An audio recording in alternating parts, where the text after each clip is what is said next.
Meus amigos, sejam mais uma vez bem-vindos ao canal e o propósito desse vídeo, como seu título indica, é fazer um pequeno comentário ou trazer uma informação que, embora pequena, é altamente relevante, que é a seguinte: afinal, a temperatura da água fluidificada importa? Ou antes, a temperatura na qual a água se encontra, né, antes de ser fluidificada ou ao ser fluidificada, importa? Né? Bom, para a fluidificação da água, vale também, grosso modo, tudo aquilo que se menciona com relação ao passe magnético. Né? Enfim, sem entrar em maiores detalhes aqui, no nosso vídeo, no nosso primeiro vídeo aqui do canal, que é um curso de introdução ao Espiritismo, nós falamos um pouquinho mais, mas enfim, algumas pessoas entendem que, olha, enfim, a forma como o passe é aplicado, ou nesse caso, a fluidificação da água é feita, o formato, digamos assim, não importa muito ou não importa em absoluto, porque na verdade isso é feito por espíritos desencarnados, bons espíritos, quiçá espíritos superiores, de forma tal que os elementos ali que estão a irradiar ou que estão a impor as mãos sobre recipientes com água são meros veículos, etc. Né? Mas a questão é, como a doutrina muito bem nos ensina, quer dizer, não existe o sobrenatural. Né? O que existe é um natural que nós não conhecemos. Assim como nesse mundo, nessa vida, nós temos limitações, nós temos leis da química, da física, da biologia a respeitar, a natureza impõe seus limites e seus propósitos, não é diferente para o mundo dos desencarnados.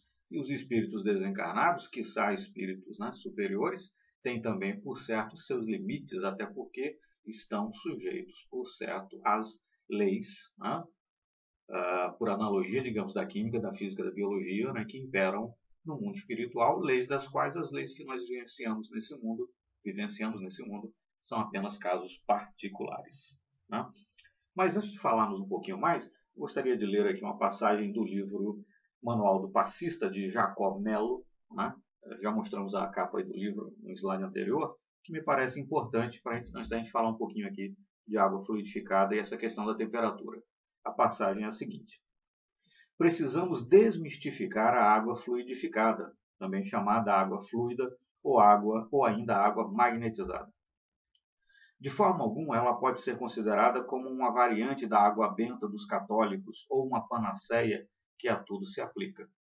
Como tudo, necessário compreender que a água fluidificada tem sua função, ora geral, ora específica. Tomá-la pelo simples fato de adquirir bênçãos, entre aspas, ou porque ingerir fluidos faz bem, também entre aspas, é não compenetrar-se da gravidade que o processo envolve, nem como atuam as trocas, renovações e estabilizações fluídicas por ela patrocinadas. Enfim, aquele ditado, aquela piada do meio de que canja de galinha em água fluidificada não faz mal a ninguém, quer dizer, não devemos levar exatamente assim, dessa forma.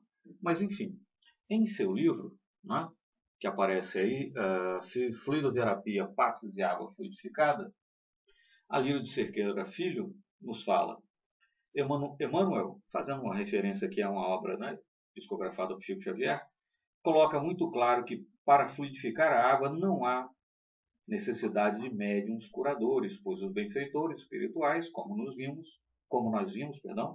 no caso de Clementino, irão colocar os fluidos salutares na água para que ela sirva de medicamento para as pessoas.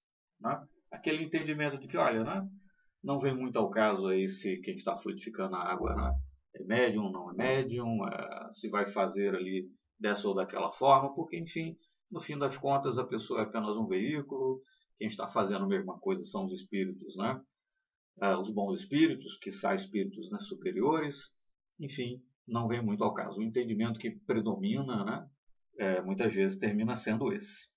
Bom, mas como mencionamos lá no começo, quer dizer, assim como nós, nesse mundo, os desencarnados, os espíritos que estão desencarnados, ainda que espíritos superiores, ainda que bons espíritos, por certo, têm também seus limites, por certo, estão também circunscritos às leis, digamos aí por analogia, da química, da física e da biologia, que também imperam no mundo espiritual. Nesse sentido, E o que motivou o vídeo foi uma afirmação que aparece no livro Diálogo com as Sombras, de autoria de Hermínio Corrêa de Miranda, né? Na edição cuja capa apareceu aí na tela, fica na página 43, a seguinte afirmação: não convém que a água esteja gelada. Um amigo espiritual nos disse certa vez que a água à temperatura normal do ambiente se presta mais facilmente à fluidificação ou magnetização. Moral da história, a temperatura da água importa para ela ser fluidificada. Não convém que ela esteja gelada. Né? Como nós lembramos ainda, né, lá da química do colégio, né, em temperaturas mais baixas, bom, a energia cinética das moléculas de água é menor. Em temperaturas mais baixas, né, o produto iônico da água também diminui. As concentrações de íons H+, e OH- continuam sendo iguais na água pura, que é neutra, mas tem uma diminuição desses valores de concentração em relação a temperaturas mais elevadas. Né? Enfim, né, amigos espirituais disseram então, comunicaram então a Hermínio em certa passagem, em certo momento, que faz diferença. Né? A água gelada não se presta adequadamente para, ou enfim, não pode ser tão apropriadamente magnetizada quanto a água à temperatura ambiente. Sim, a temperatura faz diferença, a água gelada não é conveniente. Bom, se isso é assim, isso mostra, bom, primeiro, mesmo os espíritos superiores, evidentemente, têm seus limites, né? Eles não podem revogar as leis, né, da natureza. Né? E segundo, mesmo aqueles conhecimentos de química e de física que temos neste mundo, né, nos permitem talvez antever o porquê dessa água gelada não ser conveniente ou a mais conveniente para a magnetização. Enfim, há ainda muito o que estudar e é isso que se deve se dedicar à pesquisa espírita. Muito obrigado, meus amigos. Se inscrevam no canal. Até o próximo vídeo. Felicidades a todos.